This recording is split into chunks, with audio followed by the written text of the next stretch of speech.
Fraud Watch, keeping your money safe. Brought to you by Commonwealth Bank.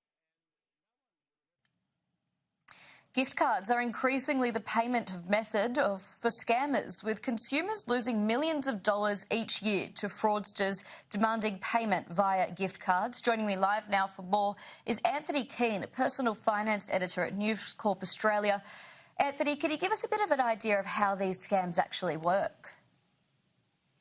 Yeah, hi Stacey. Yes, effectively they're part of an impersonation scam. The scammers will most often pretend to be from the Australian Taxation Office, tell you that you have to pay a bill urgently, or they'll threaten you with arrest or perhaps deportation. And what they'll do is they'll tell you to head off to the shops, buy some gift cards, and then come back and call them back and read out the codes on the back of those cards. Effectively, those codes are very similar to cash. So once you've done that, they'll then use the codes to either sell that value on the black market, or they will use it to buy some stuff for themselves. And it's becoming an increasingly popular way for scammers to target Australians. How much money is being lost to scams like this? Yeah, well look, just the Australian Competition and Consumer Commission's scamwatch.gov.au website monitors this sort of stuff. Reports to that side alone last year were almost $4.5 million of money lost, and that was over 1,500 different reports there, and it's part of that broader impersonation scams issue, which is more than 100,000 reports there. So it's we think that that's probably a bit of an underestimation, maybe the tip of the iceberg, because a lot of people that get caught out by these things are just too embarrassed to actually physically report them. What's something that consumers should be looking out for in regards to this if they want to try and avoid being scammed?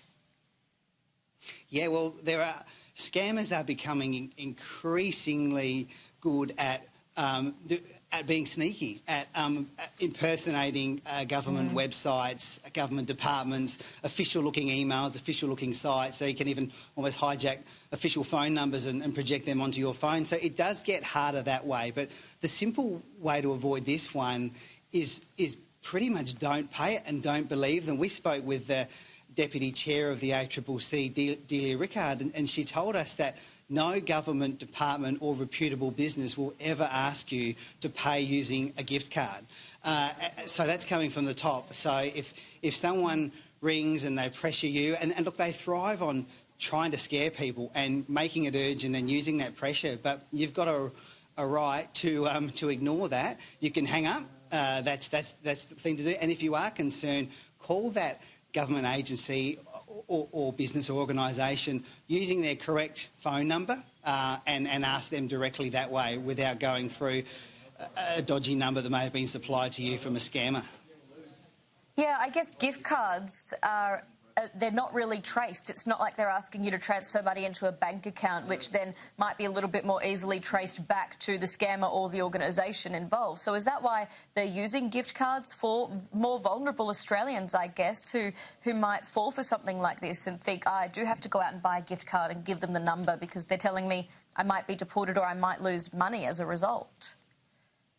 Yeah, that's correct. I actually bought gift card on the weekend, and the sales assistant warned me very clearly, be aware that this is just like cash, so if it's lost or stolen, we can't replace it. So they do. They can't be traced because once they've used the number, that's gone through to iTunes or Google Play. I mean, one of the trends there has been is that traditionally about 3/4 of these scams were using iTunes cards, but in recent years authorities and retailers have joined forces to put point-of-sale warnings in stores saying beware of these scams. So there was a big jump late last year in people using Google Play gift cards instead of the iTunes ones, or Amazon ones are often used as well. So the scammers are constantly changing their tactics, but this is one of the perhaps most simple ones to avoid because you simply refuse to pay them in gift cards.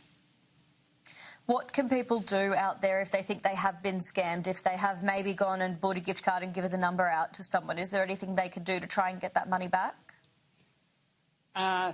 Getting it back can be really difficult. Hopefully it's not a large amount of money. The best thing is to report it and to help others. The authorities say also tell your family and friends as well to try and spread the word of these things. You can... look, there's always a chance to catch them, so you can go anything from speaking to your local police is one of the recommendations. There's obviously scamwatch.gov.au, which you can file reports directly on there. Speak to the agencies involved or the organisations involved who are they're also being scammed to a degree because someone's impersonating them. And there's some other reporting agencies as well that online cybercrime reporting agency, but there's a lot of links on the Scam Watch website which can direct you to a lot of those other agencies and also what to do if you have been stung by one of these scams.